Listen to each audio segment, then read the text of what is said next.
some noise for Orange Juice in a Blunt. Whoreson, the story of a ghetto pimp.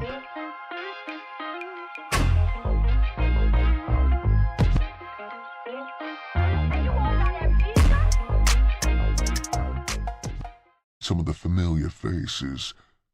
Whores sat on bar stools, staring at us curiously, while behind the bar, the white owner watched us closely for trouble.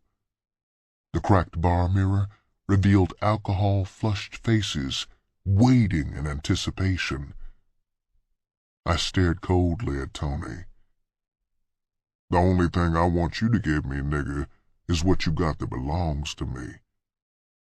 For a moment, he didn't quite understand what I was talking about. He stared around, undecided for a second. Then his face brightened. "Oh, yeah, you mean your jewelry, don't you?" His voice had taken on a chilling note. His two girls stared at us with frightened eyes. There was no doubt about it. If I pushed it, Tony wouldn't back up an inch. He would meet me on any terms I wanted. I knew in my heart that all I had to do was pull up a chair, and we would resume our friendship as though nothing had happened. I wanted to, for a fact, but something inside me wouldn't allow me to bend and grasp the outstretched hand of friendship. Again, he tried to bridge the gap between us. Removing my watch from his arm, he spoke quietly. "Dig, Whoreson, ain't no whore in the world worth the friendship between two men." He slid the watch across the table towards me. "If you think I'm bullshitting, dig this. I've had these two whores with me for the last 2 days looking for you. These are two of the best whores in my stable, Whoreson, and you could have either one of them you want. She's yours, man. I'll send her clothes over to your joint if you'll just say the word. Plus, you can take her on with you."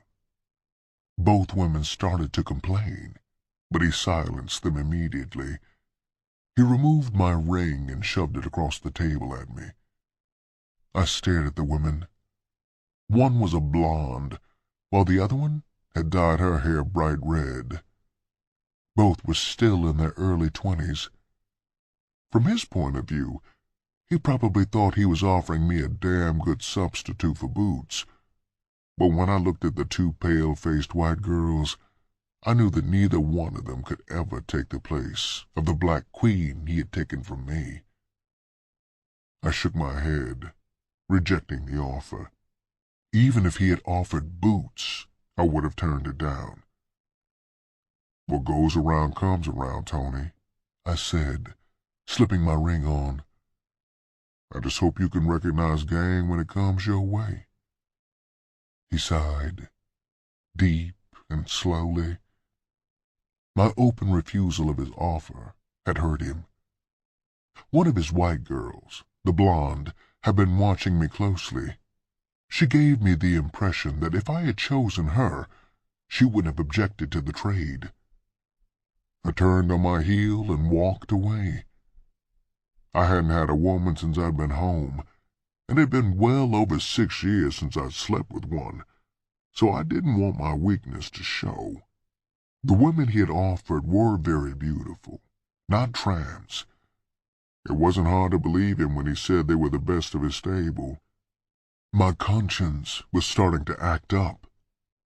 Should I have accepted his offer of renewing our friendship?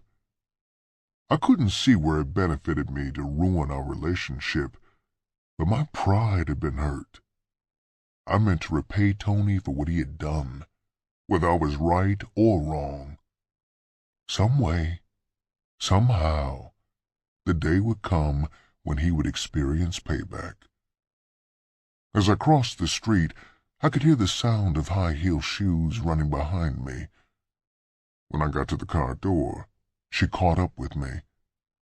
I looked over my shoulder at the fine blonde. She smiled up at me. She was small, with large legs.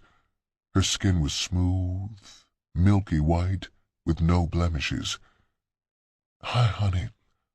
I hope you don't mind me following you. It was my idea, not Tony's.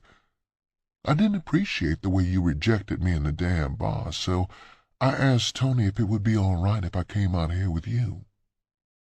"That's all you wanted to do?" I asked coldly.